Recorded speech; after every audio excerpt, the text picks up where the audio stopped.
Oi, gente, tudo bem? Para quem não me conhece, meu nome é Jéssica, eu sou enfermeira, sou especialista em saúde da criança e hoje eu vim conversar com vocês sobre um assunto que faz o meu coração vibrar muito, que é a área materno-infantil, a pediatria. Quando vocês começarem a trabalhar na área da enfermagem, vocês também vão ter uma área que vocês vão se identificar mais. E no meu caso, fazem 9 anos dentro da enfermagem que eu trabalho com criança, trabalho na área de pediatria e é a área que eu mais gosto. Então, por isso, estou aqui compartilhando um pouco do meu conhecimento com vocês. Nesse vídeo, nós vamos conversar a respeito dos cuidados de enfermagem do recém-nascido na sala de parto, tá? Eu tô com o note aqui do meu lado para me dar um auxílio durante esse vídeo, para a gente conversar um pouco a respeito e vocês tentarem entender e imaginar como é que funciona a admissão, então, desse bebê quando nasce. Acredito que vocês saibam, né, que um bebê ele pode nascer de parto normal ou de cesárea. Isso tudo vai depender de diversas coisas, assim, para este bebê não nascer de parto normal. Pode ser por opção da mãe, pode ser porque ela tá com alguma comorbidade, né? Tá com algum problema e precisa ser cesárea. Este bebê pode estar em sofrimento, este bebê pode já ter passado do tempo de gestação e precisa nascer. São vários motivos pelos quais um bebê precisa nascer de cesárea, mas o que importa é que ele nasça, né? E que ele nasça bem. A partir do momento em que o bebê nasce, o Ministério da Saúde ele preconiza que este bebê imediatamente realize um contato pele a pele com a mãe, tá? Então, o bebê nasceu, teve aquele choro forte, o pediatra já deu aquela avaliação do primeiro minuto ali, ou até mesmo em cima da mãe mesmo, o pediatra já avalia. O ideal é que este bebê permaneça 1 hora ali, a primeira hora de vida, pele a pele, assim, o bebê peladinho, a mãe tira o avental e coloca ele pele a pele com ela, tá? Essa é uma preconização do Ministério da Saúde, não são todas as instituições de saúde que fazem essa preconização, mas eu posso garantir para vocês que é a maioria. Tem um mosquito me incomodando aqui. Quais são os benefícios, então, assim que o bebê nasce, ter esse contato pele a pele com a mãe na primeira hora de vida? Reduz o risco de hipotermia do bebê, ou seja, reduz o risco deste bebê ficar com frio, ficar geladinho e ter dificuldade em recuperar a sua temperatura adequada, né? Então, ali no contato pele a pele vai ajudar bastante nisso. E estimula o aleitamento materno na primeira hora de vida deste bebê, tá? Então, durante esse período em que ele fica com a mãe, no contato pele a pele, ele já pode ser amamentado, já é estimulado isso pela equipe de enfermagem, tá? Dentro do pele a pele já se preconiza isso também. O pele a pele melhora então a estabilidade cardiorrespiratória, estabilidade cardíaca e também da respiração do bebê. Reduz os riscos de infecções no bebê, porque ele já começa a ter contato com bactérias do corpo da mãe, né? Porque todos nós temos bactérias em nosso corpo que fazem parte da nossa flora. Então, esse bebê já começa a ter esse contato externo com a mãe e já começa a criar imunidade para isso, para combater infecções futuras. O contato pele a pele acalma o bebê, deixa ele mais seguro, mais confortável, diminui o estresse da mãe, porque essa mãe ela acredita que quer saber, né, que o bebê tá bem, precisa saber que o bebê tá bem para ficar calma. E aí, com este bebê em seus braços, ela vendo que tá tudo bem, já diminui bastante o estresse dela. Promove o afeto e o vínculo mãe e bebê. Se daqui a pouco esse vínculo ainda estava um pouco distante, existe, infelizmente, mães que têm dificuldade de aceitar a gestação por N motivos, esse contato pele a pele na primeira hora de vida estimula isso, tá? E alivia a dor também, né? Produz serotonina, o hormônio aí do prazer, por ter este contato e acaba aliviando a dor, tá? Após também o bebê nasceu e é colocado imediatamente em contato pele a pele com a mãe, este bebê, ele tem um cordão umbilical que vai dele até a placenta, que vai ser expulsa, né, lá pela mãe, após o nascimento. Outra coisa que o Ministério da Saúde também preconiza é o clampeamento tardio desse cordão umbilical, tá? Nós acredito que vocês devem ter guardado, eu pelo menos tenho, quando eu nasci, quando caiu o meu umbigo, a minha mãe guardou e tá até hoje, há 29 anos, o meu umbigo guardadinho dentro de um enroladinho numa gaze, guardadinho nas minhas coisas de criança. E aí, para ter esse pedacinho do umbigo, né, não é só para ter, né, óbvio, é necessário fazer esse procedimento. Se realiza o clampeamento deste cordão, né, aproximadamente 3 centímetros, 2, 3 centímetros ali do umbiguinho do bebê, se coloca uma pinça e depois um clampzinho amarelinho e aí se corta, né? E aí para de irrigar então o sangue que ainda tem na placenta, para de irrigar para o bebê. E aí ele começa a trabalhar com o sangue dele próprio, tá? O Ministério da Saúde, ele orienta que esse clampeamento do cordão, ele seja feito de forma tardia. Se, claro, o bebê estiver bem, se ele precisar, se tiver alguma intercorrência durante o parto e este bebê ele precisar ser levado às pressas para uma sala de reanimação, ser reanimado e tudo mais, é diferente, mas se ele nasceu bem, se pede então que ocorra o clampeamento tardio desse cordão, ou seja, durante aproximadamente 2 a 3 minutos, é importante que este bebê, após o nascimento, ele continue recebendo o sangue que vem da placenta, tá? Ou de 2 a 3 minutos, ou quando esse cordão parar de pulsar, porque o cordão umbilical total, ele tem 2 artérias e uma veia. E aí, então, essas 2 artérias, elas param de pulsar, ou se não, tem que esperar esses 2 a 3 minutos após o nascimento do bebê para fazer esse clampeamento. O que o clampeamento tardio do cordão umbilical previne, né?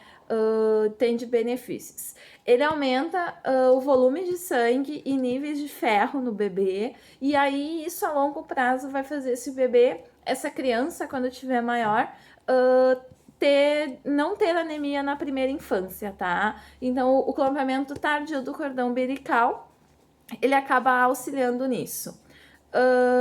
Depois, então, que o bebê foi pro contato pele a pele com a mãe, fez esse clampeamento tardio do cordão umbilical, que é, conforme preconiza o Ministério da Saúde, nós precisamos identificar este bebê, tá?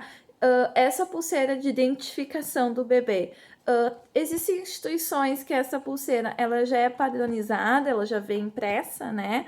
E existem instituições que eu acredito que seja a maior realidade nossa, é que essas pulseiras nós precisamos escrever a caneta nelas. E aí nós precisamos primeiro colocar o nome da mãe. Meus cachorros estão latindo, vocês não percam aí o vídeo por causa disso. Com o nome da mãe nessa pulseira, então, nós precisamos colocar RN, de recém-nascido, de fulana de tal, tá? Ele é o RN da mãe tal. Então, RN de fulana de tal, o número de prontuário deste bebê, do hospital que ele nasceu, a data e a hora do nascimento e o sexo deste bebê, tá? Na pulseira de identificação, então, que vai ser colocado no bracinho, daqui a pouco na perninha, e cada instituição tem a sua normativa referente, mas é importante que este bebê esteja, então, identificado com uma pulseira, com o nome da mãe, RND, número do prontuário, data e hora de nascimento e o sexo do bebê, tá? Tem instituições que até pedem para colocar 2 pulseiras de identificação, mas o que importa para nós, assim, falando como um todo, é que esse bebê esteja identificado. Também outra forma de identificação do bebê é uma folha, que o nome dela é Registro de Impressão Plantar e Digital. O que acontece? É um papel padronizado e nesse papel em que é impresso, né, que cada instituição tem o seu, mas obrigatoriamente precisa fazer. Tem as impressões digitais da mãe, todos os dedos da mãe nesse papel. E aí, quando o bebê nasce, se coloca o pezinho direito e o pezinho esquerdo e um polegar direito e um polegar esquerdo nesse papel, tá? Então, assim, ó, se coloca o pezinho, por exemplo, do bebê naquelas tintas, né, tipo de carimbo, e se carimba os pés e digitais do bebê nessa folha impressa. É também uma outra forma de identificação que é instituído nos hospitais, nas maternidades. Tratando-se, então, da admissão do bebê. Depois que o bebê ficou em 1 hora pele a pele com a mãe, depois que teve esse clareamento tardio do cordão umbilical, se tudo der certo, depois que este bebê foi identificado, a gente precisa admitir esse bebê. Esse bebê ele vai sair do colo da mãe, vai sair ali do contato pele a pele e vai ser admitido em um berço de admissão que a gente chama. É um berço que tem um aquecimento, né? É um berço aquecido. E aí, em cima desse berço tem um aquecedor, assim, a gente coloca o bebê peladinho nesse berço, tá? E aí tem que ter uma temperatura boa, uma temperatura adequada para esse bebê não ficar com frio ou até mesmo não ficar com muito calor. Aí a primeira coisa ali que se verifica é a aferição dos sinais vitais, tá? Primeira coisa, com o bebê deitadinho, então, no berço aquecido, no berço de admissão, a gente verifica a frequência respiratória deste bebê. O que acontece na frequência respiratória? Nós devemos contar quantas vezes esse bebê respirou em 1 minuto. O normal, o adequado para um recém-nascido é até 60 vezes, tá? Então ele precisa respirar a barriguinha, que o bebê ele respira muito pela barriguinha. A barriguinha desse bebê tem que subir e baixar no máximo 60 vezes durante 1 minuto. Sabe-se que muitos profissionais acabam contando 30 segundos e aí fazendo vezes 2, ou contando 15 e fazendo vezes 4. Em criança é diferente, tá? O ideal é contar 1 minuto, porque a respiração do recém-nascido, principalmente, ela oscila muito. Daqui a pouco ele para de respirar por alguns segundos e volta respirando rapidinho. Então, o ideal é que essa respiração seja contada ali no abdômen, que o bebê respira bem abdominal mesmo, os 60 segundos, tá? Após a verificação, então, da respiração durante 1 minuto, nós precisamos registrar, né, no registro de sinais vitais da instituição, da maternidade que esse bebê nasceu, e aí nós vamos verificar a frequência cardíaca desse bebê. Como é que se verifica a frequência cardíaca desse bebê se não tem um monitor, né? Tem unidades que tem um monitor cardíaco, a gente coloca a luzinha lá, o oxímetro no bebê, já aparece a frequência cardíaca e a saturação. Mas, na verdade, se não tem disponível, nós precisamos contar a frequência cardíaca desse bebê com um estetoscópio, tá? A gente vai usar aquele mesmo estetoscópio que se utiliza para verificar a pressão, por exemplo. A gente vai pegar, vai posicionar o bebê, né? Retinho, vai pegar esse estetoscópio, a gente vai colocar no ouvido e no bebê a gente vai colocar aqui no meio, tá? Um pouquinho direcionado para a esquerda, bem pouquinho. Aí a gente vai conseguir ouvir o tum, tum, tum, tum, tum, tum. Bebê é muito rápido o coração, tem que prestar muita atenção em todos os batimentos. E aí também é importante que a gente conte os 60 segundos, porque conforme o bebê se mexe, essa frequência cardíaca ela pode aumentar ou diminuir, tá? E aí o recém-nascido aí vai a 170, ou mais até, dependendo da agitação que ele tá, de batimentos cardíacos por minuto, e a gente precisa contar todos eles, tá? Após a verificação, então, dos batimentos cardíacos, nós vamos verificar a temperatura deste bebê com um termômetro, provavelmente digital, e aí também posicionar o termômetro na axila, né, assim como adulto, criança maior, e esperar esse termômetro apitar. Conforme o Ministério da Saúde, a temperatura normal deste bebê tem que ser acima de 36,6, né? Abaixo de 36,6, de 36,5 já é considerada hipotermia. Então, de 36,5, desculpa, para cima até 37,5 é considerada normal. Abaixo é hipotermia, né? Esse bebê ele precisa ser mais aquecido, e acima é hipertermia, tem que diminuir ali. Se esse bebê está no berço aquecido, tem que diminuir a quantidade de calor que esse bebê está recebendo. Após, então, a verificação dos sinais vitais, a gente faz a aplicação de um colírio, tá? Esse colírio, ele se chama, todo mundo chama na maternidade de CREDE. O que o CREDE faz? Ele previne a oftalmia gonocócica. O que é isso? É uma forma de conjuntivite, tá? Deveria ser feito em bebês somente que nascem de parto normal. Por quê? Porque ele passa pelo canal vaginal e é ali que pode ter, então, o contato com essa bactéria. Porém, se faz, então, em todos os bebês, tanto de parto normal quanto de cesárea, a aplicação desse colírio, afastando as pálpebras do bebê e pingando uma gotinha em cada olho, tá? Pode remover antes alguma sujidade que tenha no olhinho, mas se aplica uma gota em cada olho, abrindo o olhinho do bebê, afastando as pálpebras.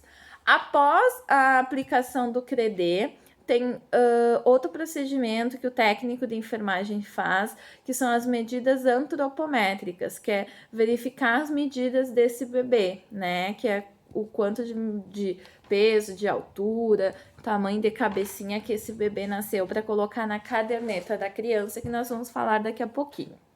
Então, para verificar o peso desse bebê, utiliza-se uma balança, provavelmente uma balança digital, né, nos dias de hoje. Acho que dificilmente vai ser encontrada uma maternidade com uma balança que não seja digital. É importante assegurar que essa balança ela esteja zerada.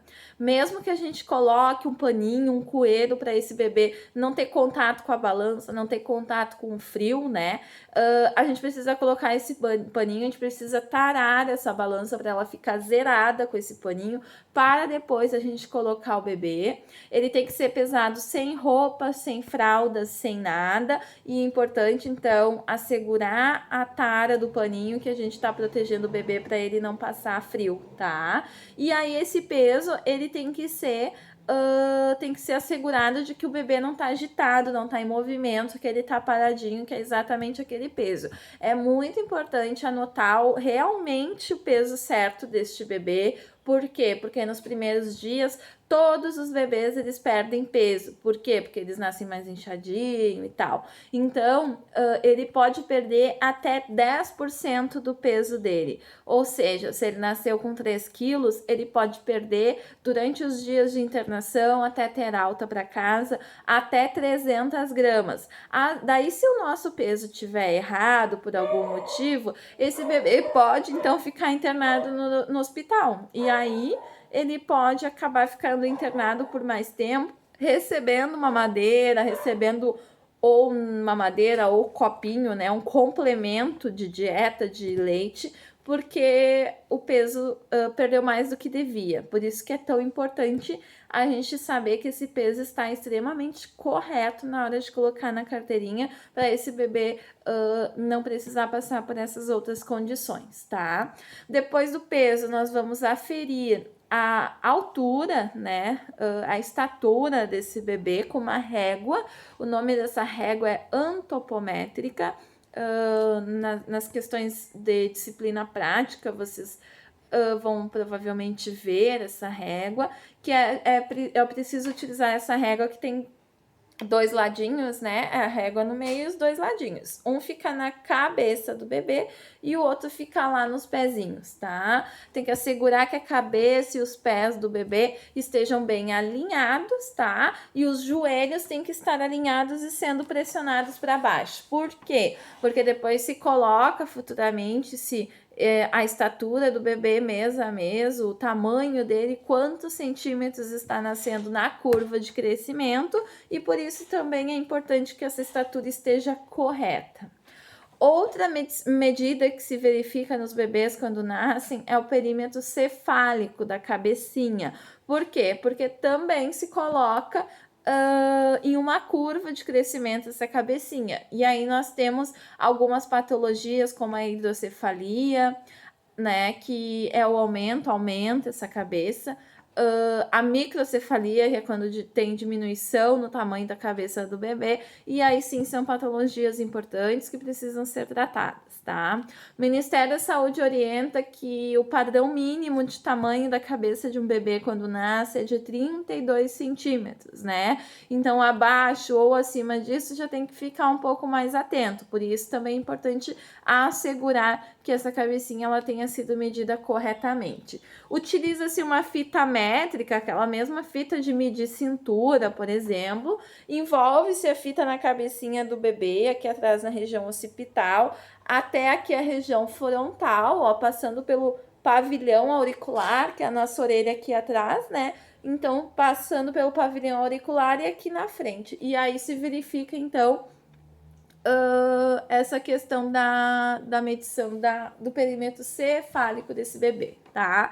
E outra medida que se realiza também é o perímetro torácico, é no tórax. O que acontece? Se passa a fita métrica por trás e se vem até a região mamilar. E aí a gente verifica também quantos centímetros tem e anota tudo isso. Tanto na folha de sinais de admissão do bebê, quanto na carteirinha que nós vamos conversar daqui a pouquinho, tá? Além da admissão do bebê com aferição dos sinais vitais, com a aplicação do CREDE para prevenir a conjuntivite gonocócica e a aferição das medidas antropométricas, a gente faz a aplicação da vacina da hepatite B já lá no bebê assim que nasce. Ao nascer é feita uma dose, tá? Então lá na maternidade, lá na sala de admissão do bebê se faz a hepatite B. É a primeira vacina, né, a ser feita segundo o calendário nacional de vacinação do Ministério da Saúde, e ela ajuda a prevenir doenças que afetam o fígado, tá? Aplica-se 0,5 ml, é a metade de 1 ml, então é bem pouquinho mesmo, no vasto lateral da coxa do bebê, bem ali na coxinha. Na prática vocês vão pegar bem isso. Meu cachorro não para de latir. Meus dois agora. Vocês vão pegar bem isso, então, do vasto lateral da coxa na prática, tá? E aí, a vacina da hepatite B se aplica na coxa direita do bebê, tá? Tem essa regra, assim, da vacina ser aplicada em uma coxa, porque nós temos a vitamina K na outra. Por quê? Porque se tiver alguma reação dessa vacina, a gente sabe que foi aplicada na coxa direita e que tem que averiguar o lote e tudo mais, porque que a vacina deu reação. Então, hepatite B na coxa direita. E aí, outra aplicação, então, que a gente faz é da vitamina K, né? Que é comercialmente conhecida como Canaquion. A vitamina K, ela previne a doença hemorrágica do recém-nascido, que é uma doença devido à deficiência dessa vitamina K. Aplica-se 1 miligrama e daí é menos que meio ml, fica 0,1 ml no vasto lateral da coxa esquerda daí. Por quê? Porque daí a gente sabe o que deu reação, se foi a hepatite B na coxa direita ou se foi a vitamina K na coxa esquerda, tá? Temos também o primeiro banho do recém-nascido, tá? A Organização Mundial de Saúde, ela recomenda, de uns anos para cá, que o banho do recém-nascido deve ser dado apenas 24 horas após o seu nascimento, tá? E que se por algum motivo não tem como esperar essas 24 horas, pelo menos espera 6. Por quê, né? Porque acredita-se que o vernix caseoso, que é aquela, como é que eu posso dizer? Aquele líquido branco, né, que o bebê fica, que é lá de dentro onde ele estava, na barriga da mãe, esse vernix, ele acaba ajudando na proteção da pele desse bebê, acaba ajudando nas questões de imunidade e tudo mais. Então, o Ministério da Saúde, né, a Organização Mundial da Saúde recomenda isso, que esse banho seja dado pelo menos no mínimo 6 horas. Aí o bebê já vai estar lá na maternidade, no alojamento conjunto com a mãe dele. Se ela tiver condições e o hospital permitir, essa mãe, inclusive, pode dar banho no seu filho. E ainda existem instituições que não seguem essa rotina, que o banho é dado ali mesmo no berçário, na admissão do bebê, tá? Então, se não tomar banho, pode-se, ou se o hospital, a maternidade tiver uma roupinha para colocar nesse bebê, até depois ele tomar banho e colocar a sua própria roupinha limpinho, cheirosinho, pode. Se não, pode também colocar a roupinha que trouxe de casa, só que ela vai sujar, né? Outro cuidado que se tem na admissão do bebê, e meus cachorros eles não param de latir, e eles ficaram a tarde toda sem latir, agora resolveram latir. Outro cuidado que nós temos que ter com o bebê é em relação ao coto umbilical, tá? O coto umbilical, ele precisa ser higienizado, o bebê nasce, o coto umbilical, que é onde ficou o clamp amarelinho, inicialmente ele é bem gelatinoso, ele é bem molinho, ele é amarelo, e aí utiliza-se álcool 70% com cotonete e se passa nesse coto somente na parte amarela. Para quê? Para que esse coto inicie o processo que a gente chama de mumificação, tá? E aí esse coto ele vai começar a secar até que vai acontecer um momento dentro de alguns dias que ele vai cair. É importante que essa limpeza com álcool 70% ela seja somente na parte amarelinha, somente no coto mesmo, que ela não pegue a parte da pele do bebê, porque é álcool machuca, a pele do bebê tá mais sensível, vai acabar daqui a pouco lesionando, tá? Em conta da quantidade alcoólica que tem, então é só no coto. Recomenda-se pelo menos uma vez por turno, depois higienizar esse coto com álcool 70% até cair. Ou se não, então, recomenda-se que esse coto ele seja limpo a cada troca de fralda, que seria o ideal. Mas, se a pessoa não fizer, a mãe não fizer o cuidado com o coto a cada troca de fralda, pelo menos uma vez por turno é importante. Se esse coto infecciona este bebê com dias de vida, ele precisa voltar para o hospital, ser internado novamente, tem risco de ter uma infecção generalizada, que a gente chama de sepse, por causa da infecção nesse coto, que é uma patologia chamada onfalite. Esse bebê interna por onfalite, tem que fazer antibiótico, tem que pegar veinha, funcionar, tudo mais, esse bebê, por causa de uma mãe daqui a pouco não cuidar muito bem desse coto, tá? Após a avaliação, então, após a avaliação do pediatra, a realização de todas as questões de admissão do bebê, né, que nós conversamos até o momento, esse bebê, ele vai com a mãe, vai ter contato com a mãe, vai ficar no alojamento conjunto, na maternidade, até a alta, né? O ideal é que ele e a mãe permaneçam 24 horas por dia até a alta, tá? E aí nós temos, e não podemos esquecer de preencher a caderneta de saúde da criança, que é a antiga caderneta de vacinação, só que a caderneta hoje em dia ela é um livrinho, né? E aí nesse livrinho nós temos algumas páginas que é importante de preencher no hospital. A primeira parte, né? A primeira página é a identificação, que é a página 2. É a identificação do bebê, tá? Tem que colocar o nome da criança, data de nascimento, município de onde nasceu, nome do pai, da mãe, endereço, algumas informações que pede ali que são importantes, tá? Caso essa mãe perca essa carteirinha, por exemplo, tem como entrar em contato com ela e também para saber que a carteirinha pertence a tal criança. Daqui a pouco, por exemplo, nasce gêmeos, precisa cada um ter uma carteirinha. Daqui a pouco essa mãe tem outra criança em casa, tem que ter o nome nas carteirinhas para não confundir, tá? Outra parte que é preenchida no hospital, na maternidade, é a página 38. Ali tem algumas questões relacionadas à quantidade de consultas de pré-natal, se o parto foi realizado numa clínica, no hospital, numa casa de parto, em casa, que tipo de parto foi. Tem algumas informações que precisam ser preenchidas, tá? O que interessa também para nós é a página 39, que é onde nós vamos colocar, nós da enfermagem, vamos preencher e colocar os dados de nascimento do recém-nascido. Vai ser que horas que ele nasceu, que dia, que peso, comprimento, perímetro cefálico, sexo, tem um monte de coisa para ser preenchido nessa página 39, tá? Que é de extrema importância o preenchimento dela.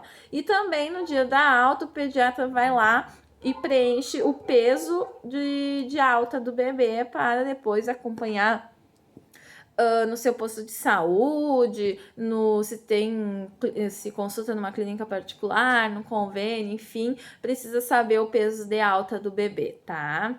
E outra página que a gente também precisa preencher é a página 86. Essa página fala referente à vacina que nós demos neste bebê no hospital ao nascer, que é a hepatite B. São 2 vacinas que são dadas, né, ao nascer. É a hepatite B e a BCG. A BCG, na maioria dos hospitais, não é dada porque é uma pessoa que tem treinamento para dar essa vacina, que é só ela que pode dar, tá? São pessoas treinadas, porque ela é subcutânea, é uma forma diferente de aplicação, por isso que não é dada lá na maternidade. Então, na maternidade é dada a hepatite B.